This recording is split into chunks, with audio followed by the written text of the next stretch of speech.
OK，大家晚上好，今天我们来学习第8课。第8课关于人力资源常用的词汇。人力资源常用的词汇ចាសសួស្តីអ្នកទាំងអស់គ្នាថ្ងៃនេះផងដែរគឺយើងមកបន្តរៀនមេរៀនទី8ដែលមេរៀនរបស់យើងថ្ងៃនេះនិយាយអំពី人力资源常用的词汇យើងបកថាពាក្យដែលឧស្សាហ៍ប្រើប្រាស់នៅក្នុងផ្នែក HR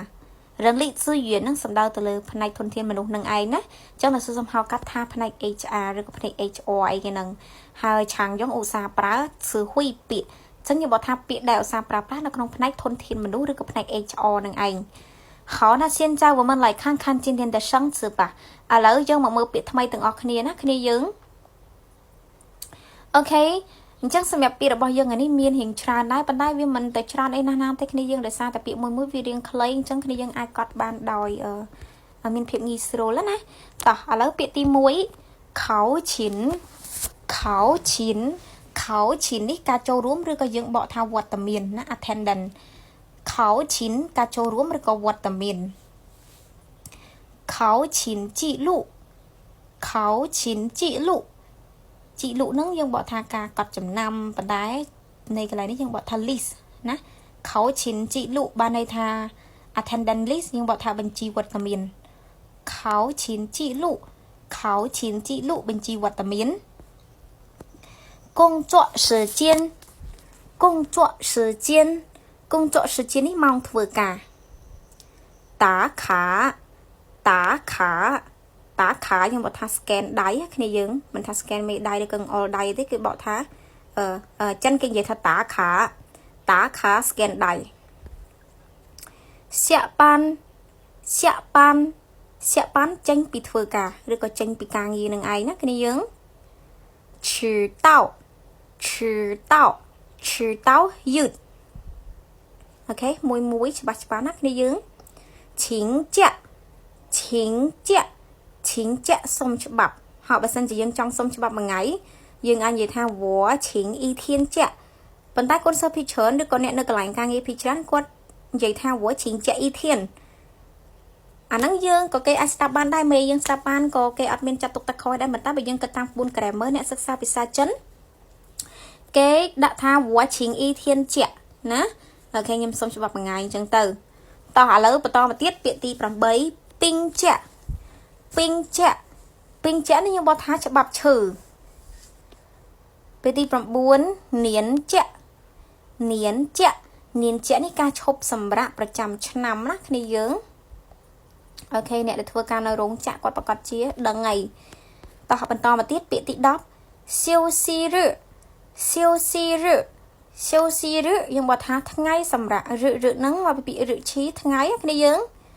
តោះពាក្យទី11ចាក់ឈីដែលភាសាអង់គ្លេសគេអានថា vacation ឬក៏ holiday អញ្ចឹងភាសាខ្មែរយើងបកថាថ្ងៃឈប់សម្រាកណាចាក់ឈីថ្ងៃឈប់សម្រាកជាប៉ាននេះធ្វើការថែមម៉ោងណាបើន័យថាយើងធ្វើការថែមម៉ោង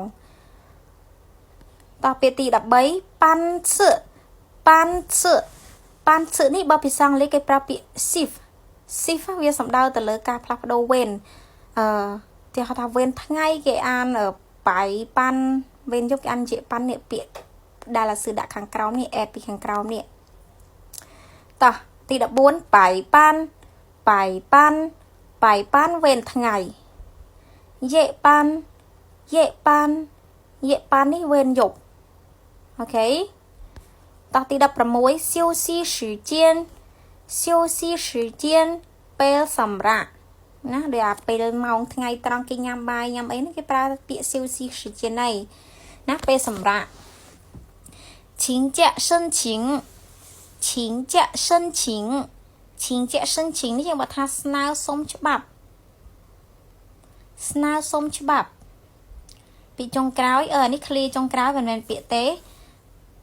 今天是公共假期